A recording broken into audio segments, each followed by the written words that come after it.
નમસ્કાર વિદ્યાર્થી મિત્રો, આપણે બીએ વિષયમાં પહેલો પાઠ ચલાવી દીધો છે, જેમાં આપણે ધંધો, રોજગાર અને વેપાર વિશે માહિતી મેળવેલી છે. ત્રણેયની વ્યાખ્યા અને ત્રણેયના લક્ષણો વિશે આપણે જાણી ગયા છીએ. બરાબર. હવે આપણે બીએમાં પાઠ 2 ચલાવવાનો છે, ધંધાકીય સેવાઓ. બરાબર, ધંધાકીય સેવાઓ. આ પાઠ આપણે આજે શરૂ કરવાનો છે. બધા વિદ્યાર્થી મિત્રો 1 મિનિટની અંદર ઓનલાઈન થઈ જશે અને ભેગી ટેક્સ્ટ બુક આપણે રાખવાની છે. ટેક્સ્ટ બુકમાં પાના નંબર 12 કાઢીને બેસવાનું છે. ફટાફટ બધા 1 મિનિટમાં હાજરી પુરાવી નાખો અને ઓનલાઈન થઈ જાઓ. હાજરી પૂરવી ફરજિયાત છે, માત્ર ઓનલાઈન થવાનું નથી, પણ હાજરી પણ પુરાવી જરૂરી છે. બરાબર, એટલે હાજરી પુરાવી નાખો. કમેન્ટમાં તમારો રોલ નંબર અને તમારું નામ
નમસ્કાર વિદ્યાર્થી મિત્રો, આજે આપણે બીએ એટલે કે વાણિજ્ય વ્યવસ્થામાં બીજો પાઠ શરૂ કરવા જઈ રહ્યા છીએ. બરાબર.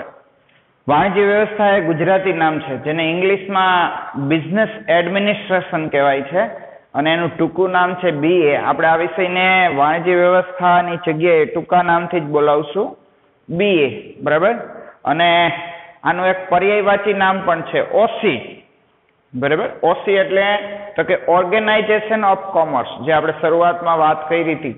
બરાબર, ઓર્ગેનાઇઝેશન ઓફ કોમર્સ એટલે એને ટૂંકું નામ ઓસી કહેવાય છે. એટલે આપણે ટૂંકા નામથી જ આને ઓળખશું.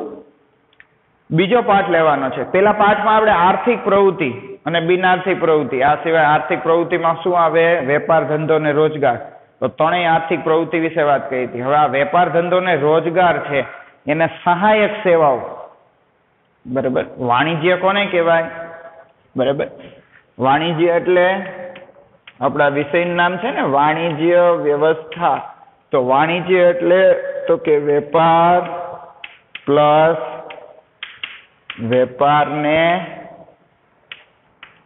સહાયક સેવાઓ. તો આપણે આર્થિક પ્રવૃત્તિ વિશે, વેપાર વિશે ચર્ચા કરી. હવે આપણે વેપારને સહાયક સેવાઓ વિશે ચર્ચા કરવાની છે. બરાબર. સૌપ્રથમ આપણે ચોપડીમાં, ટેક્સ્ટ બુકમાં ધ્યાન રાખશું. બરાબર. પેલા લેશું પ્રસ્તાવના. આપણા પાઠનું નામ છે તો કે ધંધાકીય સેવાઓ 1. બરાબર. ઓલા પિક્ચર આવે ને, બાહુબલી 1 ને બાહુબલી 2. બરાબર. એવી રીતે આપણે આ પાઠના 2 ભાગ છે, ધંધાકીય સેવાઓ 1 અને ધંધાકીય સેવાઓ 2. બરાબર છે. એટલે અત્યારે આપણે પાઠ બીજો ચલાવીએ છીએ, જેનું નામ છે ધંધાકીય સેવાઓ 1. બરાબર. Business service 1. પ્રસ્તાવના જોઈએ. અર્થશાસ્ત્રમાં સેવાઓનું મહત્વ વધતું જાય છે. બરાબર. સેવાઓના કારણે સગવડતામાં અથવા તો અનુકૂળતામાં વધારો થાય છે. બરાબર. સેવા કોને કહેવાય? સેવા એટલે ઓલા જે ઘરડા માણસની સેવા, કે પછી ગૌ સેવા, કે પછી દર્દીની સેવા, એવી સેવાની વાત નથી. અહીંયા કોની વાત છે? તો કે વેપારને સહાયક સેવા. આપણે અહીંયા લખ્યું ને, વાણિજ્ય કોને કહેવાય? તો કે વેપાર પ્લસ વેપારને સહાયક, જે વેપાર કરવામાં મદદરૂપ થાય એવી સેવાઓની આપણે આજે વાત કરવાની છે. અને આવી સેવા કઈ કઈ છે? બેન્કિંગ છે, વીમો છે, ટપાલ છે, વખાર છે, વાહન વ્યવહાર છે. આવી સેવાઓની આપણે વાત કરવાની છે. બેન્કિંગ એટલે બેંક જે કામ કરે એને બેન્કિંગ કહેવાય. બેંક આપણને પૈસા પૂરા પાડે છે, આપણે બેંકમાં પૈસા મૂકી શકીએ છીએ, બેંકમાંથી ઉપાડી શકીએ છીએ, બેંક લોન આપે છે, બરાબર. ઘણી બધી સેવાઓ બેંક આપે છે. બેંક આપણને હવે તો એવી સેવા આપે છે કે તમે બેઠા બેઠા બીજા રાજ્યમાં કોઈ વેપારીને પૈસા મોકલી શકો છો, અહીંયા બેઠા બેઠા ત્યાંથી મંગાવી શકો છો, બરાબર. તો એ બેંકની સેવા કહેવાય છે. પછી વીમો. વીમો એટલે તો કે આપણને ખબર જ છે, આપણે આપણો ખુદનો વીમો ઉતારીએ છીએ કે ભાઈ મને કાંઈ થાય તો આજે ઘરમાં જે મેઇન કમાવાળી વ્યક્તિ હોય એને કાંઈ થઈ જાય કે એક્સિડન્ટ થાય, મૃત્યુ પામે તો પાછળના બધા હેરાન ન થાય એટલા માટે આપણે એનો વીમો ઉતારીએ છીએ. આ સિવાય આપણે કાર છે, બાઇક છે, એનો વીમો ઉતારીએ. શું કામ? કે કાર કે બાઇક ભટકાય અને જે ખર્ચો થાય તો એ આપણે ભોગવવો ન પડે. કોણ ભોગવે? તો કે વીમા કંપની ભોગવે, બરાબર. આ સિવાય ટપાલ સેવા. ટપાલ સેવા એટલે પોસ્ટ ઓફિસની સેવા, જે પાર્સલ એક જગ્યાએથી બીજી જગ્યાએ મોકલી શકે છે, મંગાવી શકે છે, બરાબર. આ સિવાય પત્ર વ્યવહાર કરવો હોય તો ટપાલ સેવા ઉપયોગી છે. વખારની સેવા. વખાર એટલે તો કે માલનું ઉત્પાદન થાય, પ્રોડક્શન થાય, પછી માલ રાખવા માટેની જગ્યા, જેને વખાર કહેવામાં આવે છે. અને એના પછીનું છે વાહન વ્યવહારની સેવા. માલની હેરફેર માટે વાહન વ્યવહારની સેવાની જરૂરિયાત પડે છે, બરાબર. આજે તમે જુઓ એલજી કંપની કઈ અહીંયા આવેલી નથી, પણ છતાં આપણે એલજીના ટીવી, ફ્રીજ વાપરી શકીએ છીએ. આઈફોનની કંપની, એપલ કંપની અહીંયા નથી, પણ છતાં આપણે એના આઈફોન વાપરી શકીએ છીએ. શું કામ? વાહન વ્યવહારની સેવાના કારણે માલ કોઈ પણ જગ્યાએ પહોંચાડી શકાય છે, બરાબર. તો આ બધી સેવાઓ છે એ વેપારને સહાયક છે. આ સેવાઓ માત્ર વાણિજ્યના અંગ તરીકે કે વેપારને જ મદદ કરતા બનતી નથી, પરંતુ તેનાથી પણ વધારે આગળ વધીને ઉદ્યોગો, ખેતી અને તમામ ધંધાને મદદગાર બને છે. એવું નહીં કે વેપારને સહાયક જ છે, આ સેવાઓ સામાન્ય માણસને પણ ઉપયોગી છે. બેન્કિંગ, વીમો, ટપાલ, વખાર અને વાહનવ્યવહારની સેવાઓ એટલું બધું વૈવિધ્ય આવી ગયું છે કે તે આર્થિક પ્રવૃત્તિઓની સીમાઓ વટાવી ગઈ છે અને તે કૌટુંબિક અને સામાજિક વ્યવહારોની સેવાઓ પણ બની ગઈ છે. આપણે કીધું ને કે માત્ર વેપારને સહાયક નથી, હવે સામાન્ય માણસને સહાયક છે, ખેતીને સહાયક છે. અત્યારે તમે જુઓ ખેડૂતોને બેંકમાંથી લોન પણ મળે છે, એવું નહીં કે ઉદ્યોગપતિઓને જ મળે, બરાબર. એટલે આ બધી સેવાઓ છે અન્ય ધંધા રોજગારમાં પણ ઉપયોગી છે, સામાન્ય માણસને પણ ઉપયોગી છે. આધુનિક જમાનામાં આ સેવાઓના ક્ષેત્રે વિવિધતા અને વિશિષ્ટતા જોવા મળે છે. તમે જુઓ પેલા ભારતમાં તો કે 1991 પહેલા એક જ વીમા કંપની હતી, કઈ?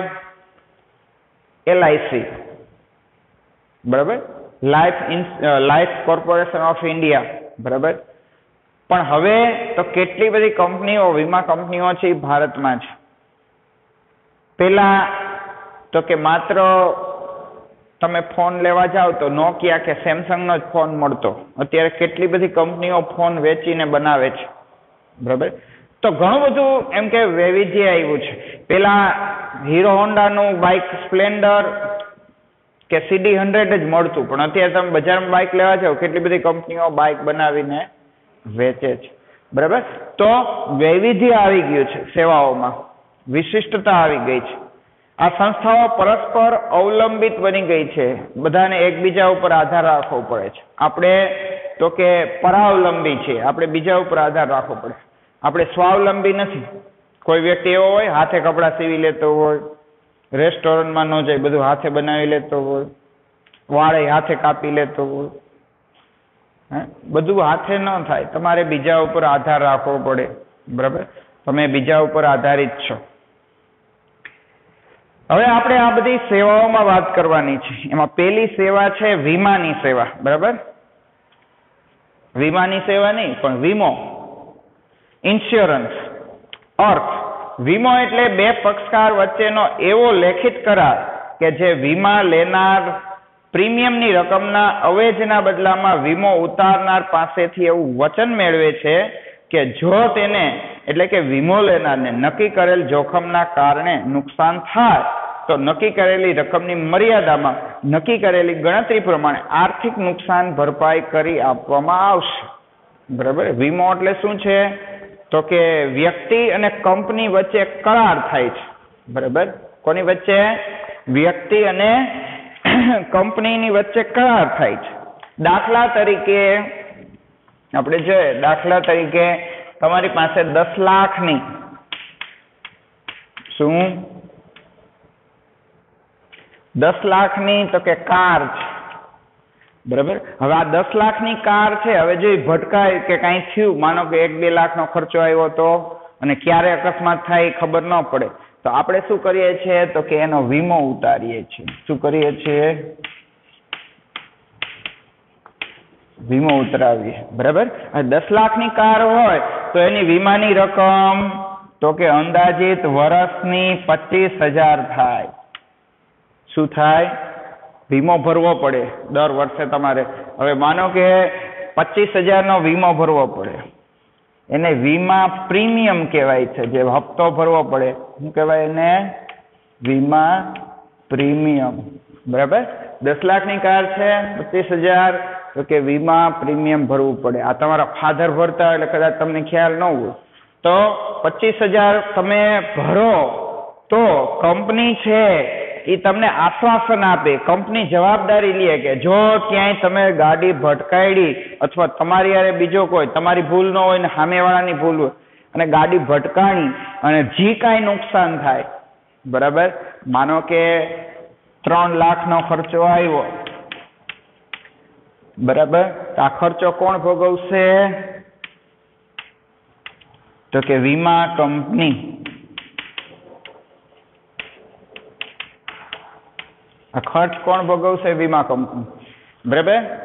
એટલે 10 લાખની કાર છે, વર્ષના તમારે 25,000 હપ્તો ભરવો પડે, એને શું કહેવાય? વીમા પ્રીમિયમ. શું કહેવાય છે? આ હપ્તાને વીમા પ્રીમિયમ નામ આપ્યું છે. બરાબર. પછી શું થાય? બીજા વર્ષે તો કે કારની કિંમત ઘટતી જાય એમ વીમાની રકમ ઘટે. બીજા વર્ષે તમારે 25,000 ન ભરવા પડે, બીજા વર્ષે તમારે 22,000 ભરવા પડે. આમ ઘટતા જાય પૈસા. અમુક ટાઈમ પછી કંપની ના જ પાડી દે, આ ભાથિયાનો વીમો ઉતરે નહીં. બરાબર. એટલે આવી રીતે વસ્તુનો તમે વીમો ઉતરાવી શકો, જેથી કરી નિશ્ચિંત થઈ જાઓ. બરાબર. તમે વીમો ન ઉતાર્યો, ગાડી ભટકાઈ ગઈ તો એમ થાય 2-3 લાખનો ખર્ચો આવશે. હા, ગાડી ભટકાય એટલે 5-25 રૂપિયાનો ખર્ચો આવે ને. બરાબર. એવી જ રીતે તમે કારખાનાનો વીમો ઉતાર્યો છે, આગનો વીમો ઉતાર્યો છે. ભાઈ કારખાનામાં આગ લાગે તો નુકસાન કોણ દેશે? કંપની વાળા દેશે. વિચાર કરો, રાતે સૂતા હોય ને ફોન વાગે, કારખાનેથી ફોન આવે કે ભાઈ તમારા કારખાનામાં આગ લાગી છે, પણ વીમો હોય તો કાંઈ વાંધો નહીં, ભલે લાગી, સવાર જાશો. પણ વીમો ન હોય તો ફટાફટ તમે ભાગશો, કારખાને જાશો, કેટલું હરગી ગયું, કેટલું બરી ગયું, કેટલું નુકસાન થયું. વીમો હોય તો એમ થાય કેટલું નુકસાન થયું, 2 લાખનું થયું, 4 લાખ બતાવો. બરાબર. વીમા કંપની આવીને એ નુકસાનની ગણતરી કરે. હા, નકર કોઈક 10 લાખ બતાવી દે, થયું હોય 2 લાખનું નુકસાન, કે 10 લાખનું થયું. એમ ન હાલે. વીમા કંપની આવીને જોવે, તપાસ કરે કેટલું નુકસાન થયું. જેટલું નુકસાન થયું હોય એટલા પૈસા તમને આપી દે અથવા એટલું નુકસાન ભરપાઈ કરી દે. બરાબર. તો આ રીતનો વીમો હોય છે. બરાબર. વીમો છે એ 2 પ્રકારનો છે. શું છે? બરાબર. વીમો કેટલા પ્રકારનો છે?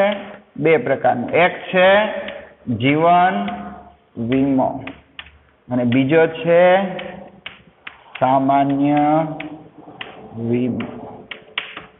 જીવન વીમો એટલે માણસનો વીમો. બરાબર. કોઈ વ્યક્તિનો વીમો ઉતારવામાં આવે તો એને જીવન વીમો કહેવાય છે, અને વ્યક્તિ સિવાયનો વીમો છે એને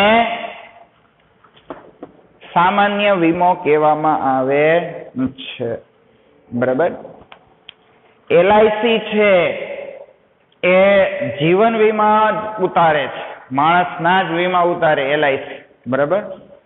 અને માણસનું જીવન કેવું છે તો કે કિંમતી છે. શું છે? માણસનું જીવન કિંમતી છે. અને જીવનની કિંમત કેટલી? હા, તમારા જીવની કિંમત કેટલી થાય ભાઈ? જીવનની કિંમત અમૂલ્ય છે. શું છે? જીવનની કિંમત અમૂલ્ય છે. એટલે એનો વીમો છે એ તમે તમારી કેપેસિટી હોય એટલો ઉતારી શકો. તમને એમ થાય કે મારે 100 કરોડનો વીમો ઉતારવો છે મારો, તો ઉતરે. તમને એમ થાય કે 2 લાખનો ઉતારો તો ઉતરે. બરાબર. પણ સામાન્ય વીમો છે એ જે તે મિલકતની રકમ જેટલો જ ઉતરે. બરાબર. કાર 10 લાખની છે તો 10 લાખનો જ વીમો. હા, એનાથી ઓછો ઉતરે. તમે 10 લાખની કાર હોય, તમને એમ થાય મારે 5 લાખનો જ વીમો લેવો છે, તો 5 લાખનો વીમો ઉતરે. ઓછો ઉતરે, પણ એનાથી વધુ 10 લાખની કાર હોય, તમે કે મારે 20 લાખનો વીમો જોઈએ છે, ન મળે. બરાબર. તો એ વસ્તુ જેટલો, પણ માણસની જિંદગી અમૂલ્ય કહેવાય છે, એટલે માણસનો ગમે એટલો વીમો ઉતરે. વિદ્યાર્થી મિત્રો, તમે કદાચ પિક્ચર જોતા હોય તો ઓળખતા હોય તો આપણે ઘણા બધા કલાકારો છે એ પોતાનો જીવન વીમો ઉતારે. બરાબર છે. શું કરે? પોતાનો જીવન વીમો ઉતારે. જેમ કે અક્ષય કુમાર છે, બરાબર, તો 500 કરોડનો વીમો ઉતારેલો છે. અક્ષય કુમારને કાંઈ થાય તો કંપની કેટલા દે? અક્ષય કુમારને કાંઈ થાય, અક્ષય કુમાર મૃત્યુ પામે, તો કંપની ટ્વિંકલ ખન્નાને 500 કરોડ રૂપિયા આપે. પણ શું થાય? તમે જેવડો વીમો ઉતારો એવડું સામે પ્રીમિયમ ભરવું પડે. બરાબર. એટલે અહીંયા આપણને કહી દીધું છે કે ભાઈ વીમો છે એ 2 વ્યક્તિ વચ્ચેનો કરાર છે. બરાબર. વીમો શું છે? 2 વ્યક્તિ વચ્ચેનો કરાર છે. ક્યાં 2 વ્યક્તિ? તો કે કંપની અને જેનો વીમો ઉતાર્યો છે એ વ્યક્તિ વચ્ચેનો, અથવા કંપની અને જેનો વીમો ઉતાર્યો છે એ વસ્તુ વચ્ચેનો કરાર છે. બરાબર. નક્કી કરેલ રકમની મર્યાદામાં અને નક્કી કરેલ ગણતરી પ્રમાણે આર્થિક નુકસાન ભરપાઈ કરવા માટે કંપની બંધાયેલી છે. વીમાના લેખિત કરારને વીમાની પોલિસી કહેવાય છે. શું કહેવાય છે? આપણે કેમ મકાન ખરીદી અને જે કઈ કાગળિયા હોય એને શું કહે? તો કે દસ્તાવેજ કહે. બરાબર. તમે ટીવી ખરીદો અને જે કાંઈ એનું બિલ, આપણે શું કહીએ એને, રોકડ રકમ ચૂકવી હોય તો વેપારી આપણને કાગળ આપે તો એને બિલ કહીએ છીએ. આપણે શું કહીએ છીએ? બિલ. બરાબર. આપણે બેંકમાં પૈસા ભરીએ, બરાબર, તો શું થાય કે આટલા પૈસા ભર્યા, તો આપણે એમાં શું લખાણ લખી કે 2000ની નોટ આટલી હતી, 100ની નોટ આટલી હતી. બરાબર. તો એને શું કહે?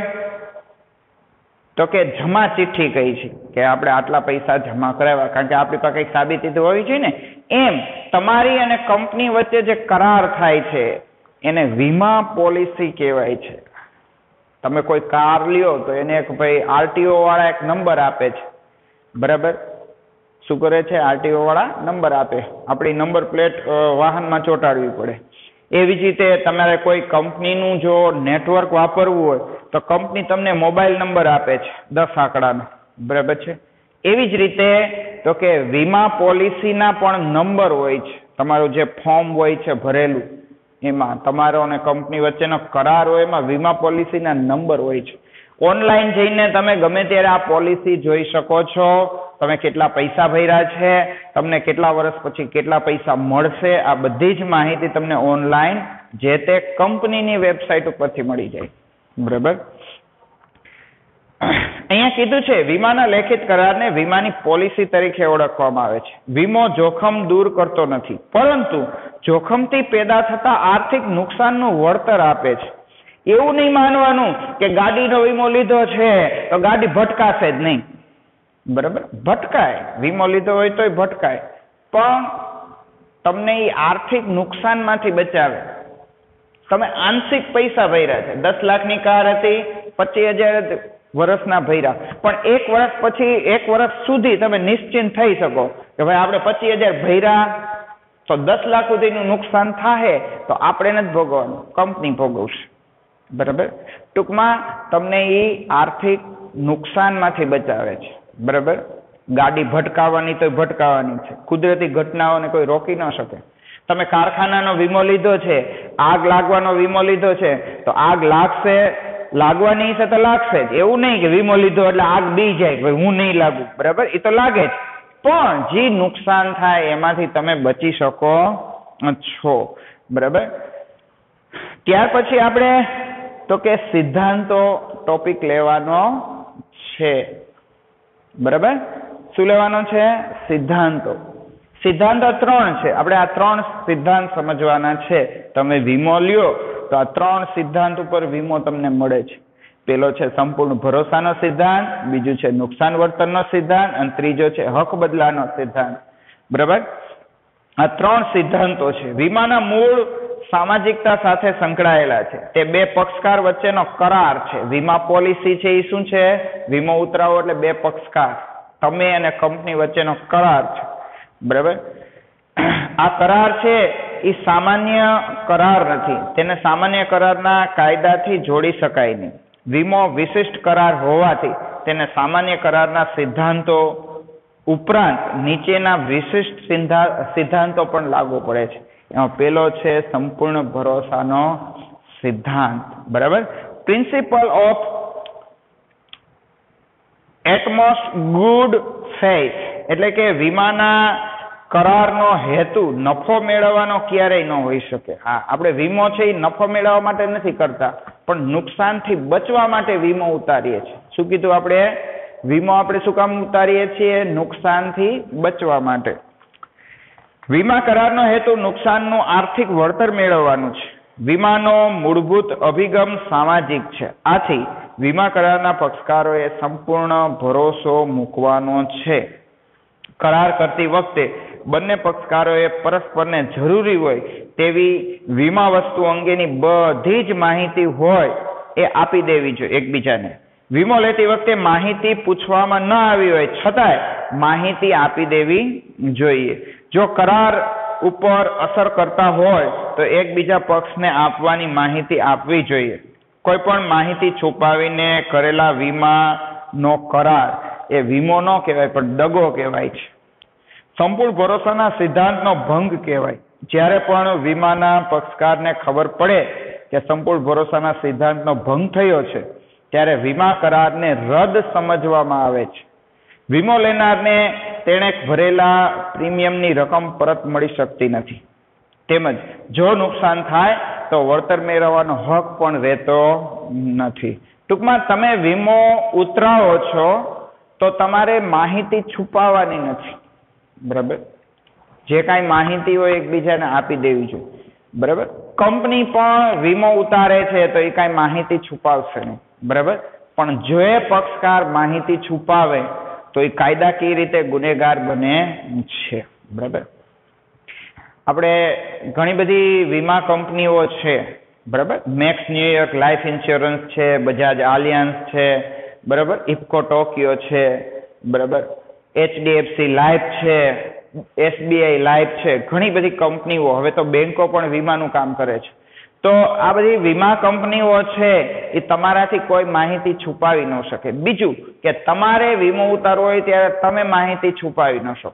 દાખલા તરીકે તમે સ્વાસ્થ્યનો વીમો લીધો હોય, બરાબર?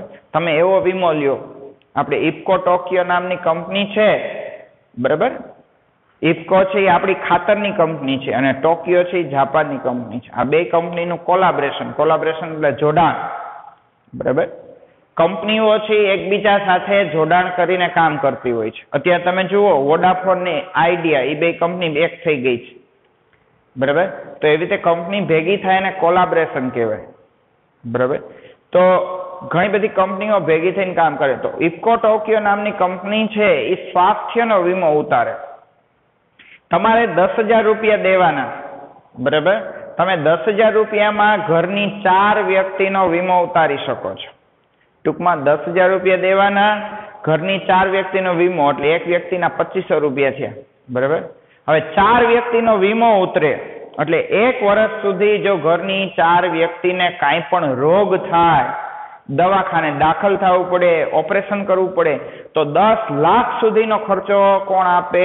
કંપની આપે. વીમા કંપની તમને 10 લાખ સુધીનો ખર્ચો આપે, જનરલી આપણે સામાન્ય દવાખાને જઈને રિપોર્ટ કરાવીને એટલે 1500-2000 નો ખર્ચો થઈ જ જતો હોય, બરાબર. તો હકીકતે આપણે વીમો ઉતારવો જોઈએ. તો વર્ષની અંદર કાંઈ પણ થાય તો પૈસા કોણ દે? કંપની. અત્યારે તમને ખબર જ છે કોરોના હાલે છે, બરાબર. કોરોનાથી માણસો સંક્રમિત થાય છે, તો એનો વીમો ઉતરે છે અત્યારે, બરાબર. 526 રૂપિયામાં તો કે 3 મહિનાનો કોરોનાનો વીમો ઉતરે. તમે 526 રૂપિયા ભરવાના.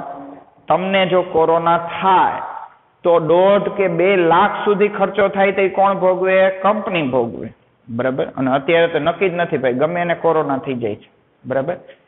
તમે જો 1500 રૂપિયા ભરો તો 3 મહિના સુધીમાં જો તમને કોરોના થાય, બરાબર, તો 5 લાખ રૂપિયા સુધી કંપની ખર્ચો ભોગવે. તમારે એક પાંચવી દેવાનું નહીં, બરાબર. પણ તમે સ્વાસ્થ્યનો વીમો ઉતારો, સપોઝ તમે સ્વાસ્થ્યનો વીમો ઉતાર્યો, હવે તમે એને કીધું ન હોય કે મને ડાયાબિટીસ છે કે મને કેન્સર છે. હવે કોઈ વ્યક્તિને કેન્સર થાય પછી વીમો ઉતારે, ખબર હોય 6 મહિનામાં વ્યક્તિ વયો જ જવાનું છે. પછી તમે વીમા કંપનીને એમ કહો લાવો પૈસા, આ વ્યક્તિ તો કેન્સરથી મરી ગયો, બરાબર. તો એ નો હાલે. તમે માહિતી છુપાવી એટલે તમને પૈસા મળે નહીં. ઉલટાનું તમે જે પૈસા ભર્યા ને એ જાય. કારણ કે શું છે? સંપૂર્ણ ભરોસાનો સિદ્ધાંત છે. એકબીજા ઉપર ભરોસો રાખીને કામ કરવાનું છે. જો તમે એનો ભરોસો તોડો તો આ સિદ્ધાંતનો ભંગ થાય, તમને કોઈ વસ્તુ મળે નહીં, બરાબર. તમે કારખાનાનો વીમો ઉતાર્યો, બરાબર. હવે એમ થાય કે કારખાનામાં ચાય કરીને તમે આગ લગાડી અને પછી એ લોકો આવીને જોવે અને એને ખબર પડી જાય કે આ તો હાથે લગાડેલી આગ છે, એની મેળે શોર્ટ સર્કિટ કે એમ આગ લાગી નથી, આખો કે આગ લગાડી છે, તો તમને એના પૈસા મળે નહીં. આને શું કહેવાય છે? સંપૂર્ણ ભરોસાનો સિદ્ધાંત, બરાબર. ત્યાર પછી તો કે આપણે બીજો સિદ્ધાંત છે નુકસાન વળતરનો સિદ્ધાંત, પ્રિન્સિપલ ઓફ ઇન્ડેન્ટિટી, બરાબર. વીમો લેનારને નુકસાન થાય તો તેનું વળતર મળી શકે તે માટે વીમા કરાર થાય છે. વીમાના કરારનું હાર્દ એટલે કે હૃદય નુકસાન વળતરનો સિદ્ધાંત છે. માણસ વીમો ઉતરાવે છે શું કામ? કે નુકસાનમાંથી બચવા માટે, બરાબર. તમારા કારખાનાનો તમે વીમો ન લીધો, આગ લાગી અને 2 કરોડના આવા 6 મશીન બળી ગયા, ખરાબ થઈ ગયા, તો તમને સીધું 6 કરોડનું નુકસાન થાય. હવે એ 6 કરોડ અચાનક ક્યાંથી લાવવા? પણ જો તમે એનો વીમો ઉતાર્યો હોય તો 6 કરોડ તમને વીમા કંપની આપે, બરાબર. તો આ નુકસાન વળતરનો સિદ્ધાંત કહેવાય. વીમો લેનારને નુકસાન થાય તો વીમા કંપની તેનું વળતર કેટલું ચૂકવશે તે નક્કી કરતા આ સિદ્ધાંતનો ઉપયોગ થાય છે. વીમો ઉતરાવનાર તેને થયેલું નુકસાનનું વળતર જ મેળવી શકે છે, તે નફો મેળવી શકતો નથી. હા, તમને 40,000 નુકસાન થયું હોય તો કંપની તમને 40,000 જ દે, તમને 45 દે નહીં, બરાબર. નુકસાન થયું હોય તેનાથી વધુ રકમ નુકસાન વળતર તરીકે મેળવી શકાતી નથી. જિંદગીના વીમાને નુકસાન વળતરનો સિદ્ધાંત પાછો લાગુ પડતો નથી. હા, આ સામાન્ય વીમાને જ લાગુ પડે. નુકસાન વળતરનો સિદ્ધાંત કોને લાગુ પડે? સામાન્ય.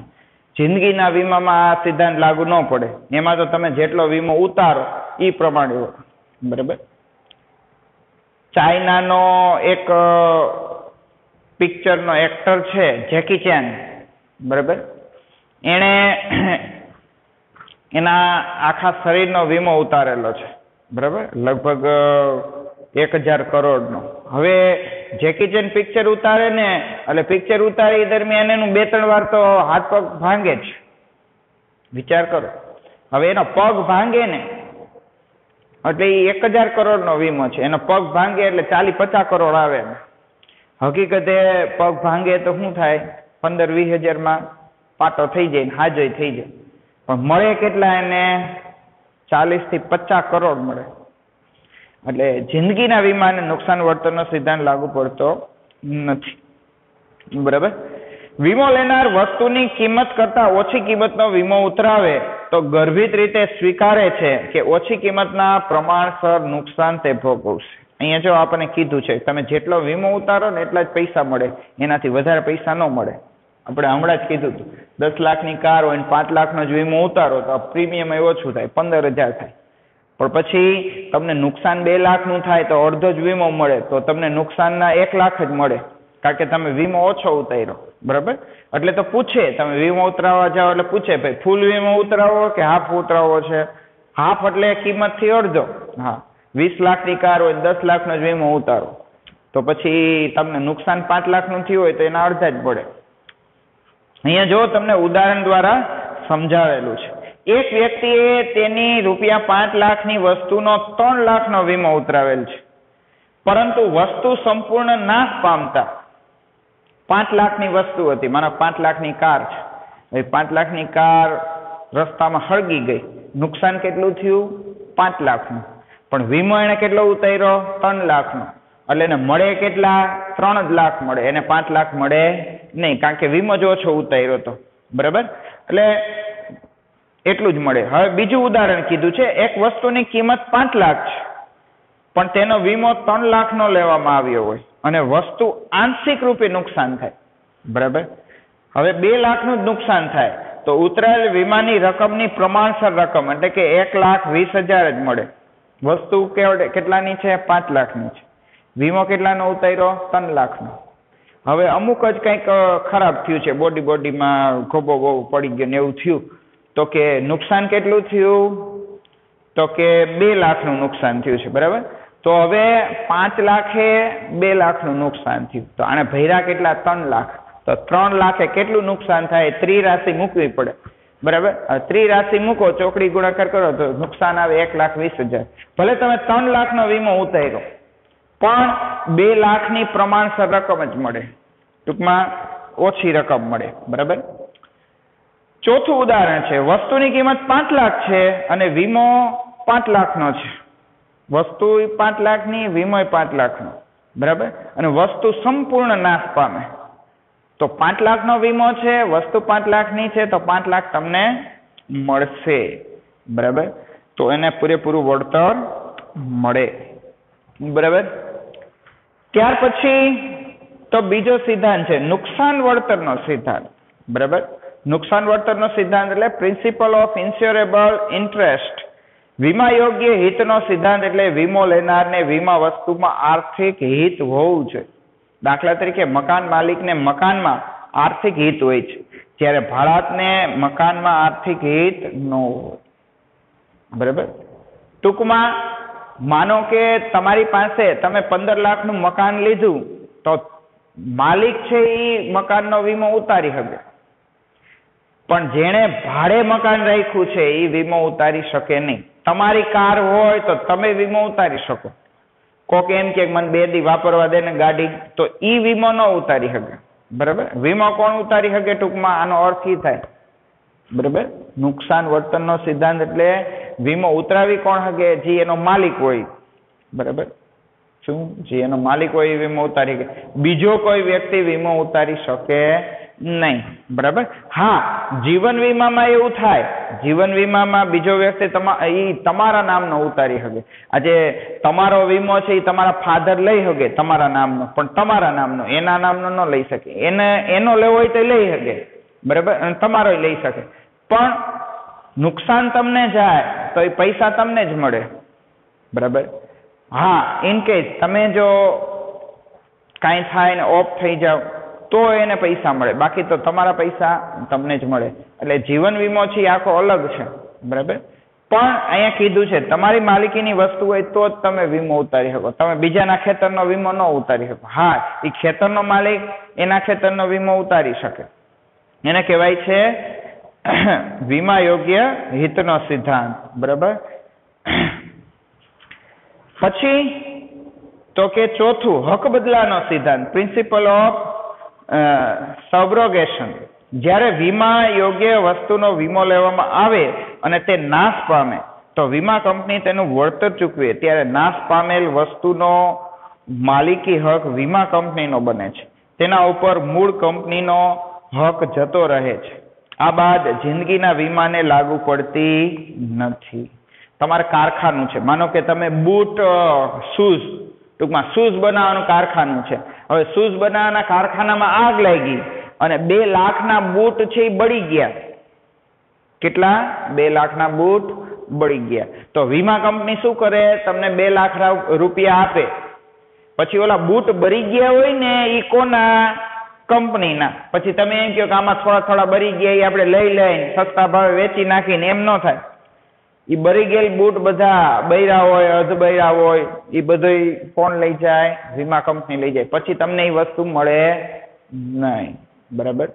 એટલે આવું ઘણી વાર થતું હોય. કારખાનામાં આગ લાગે, મશીન ખરાબ થઈ ગયું, તો મશીનનો વીમો હોય તો એના પૈસા તમને આપે. પણ એ મશીન છે એ ભંગારના ભાવે દો તો લાખો રૂપિયા આવતા હોય, તો એ મશીન તમને કંપની આપે નહીં. એ વીમા કંપની મશીન લઈ જાય, એ પોતે વેચે અને એમાંથી જેટલું વસૂલ થાય એટલું કરે. બરાબર? આજે કાપડની મિલ હોય, કાપડનું કારખાનું હોય, આગ લાગી. બરાબર? હવે કાપડના મોટા તાકા હોય. હવે 100 મીટરનો તાકો હોય તો એમાંથી 70 મીટર કાપડ બળી ગયું હોય, પણ 20 મીટર હજી બાકી હોય, તો કાપડ તો કાતરથી કાપીને એટલું લઈ શકો તમે. તો વીમા કંપની એના તમને પૈસા આપે ને, તો એ ઓછું બરેલું ની બધું કાપડ પોતે લઈ જાય. ટૂંકમાં જેનો વીમો ઉતાર્યો હોય એ વસ્તુ બળી જાય, ખરાબ થઈ જાય, તો વીમા કંપની એને લઈ જાય, બદલામાં તમને રૂપિયા આપી દે. પણ આ સિદ્ધાંત છે એ માણસના વીમાને લાગુ નથી પડતો. હા, એવું ન થાય કે હાલો ભાઈ આ ભાઈનો, માનો કે કોઈ મગનભાઈ છે, મગનભાઈનો વીમો છે, મગનભાઈએ 10 લાખનો વીમો ઉતર્યો, મગનભાઈનું એક્સિડન્ટ થયું, મગનભાઈ ગુજરી ગયા, તો વીમા કંપની એમ ન કે હાલ્યો 10 લાખ લાવો મગનભાઈ. બરાબર? એ લાગુ પડતું નથી. વીમા કંપનીને ખાલી પૈસા જ દેવાના થાય. કોને? મગનભાઈના જે ઘરના કુટુંબીજનો હોય એને, એનું નામ લખાયું હોય એને, બીજા કોઈને પૈસા ન મળે. બરાબર? અને મગનભાઈની જે અંતિમ ક્રિયા એના ઘરના લોકોને કરવાની હોય, એ કરવાની જ હોય. એની ડેડ બોડી છે એ કંપની લઈ જઈ શકે નહીં. પણ આ લાગુ કોને પડે? સામાન્ય વીમાને. જીવન વીમાને આ સિદ્ધાંત લાગુ પડતો નથી. બરાબર છે વિદ્યાર્થી મિત્રો? આપણે સિદ્ધાંતો સમજાવ્યા, વીમા વિશે વાત કરી. બરાબર છે? હવે આપણે તો કે એક ચાર્ટ આપ્યો છે. બરાબર? 13મા પેજ ઉપર એ તમે ચાર્ટ છે એ વાંચો.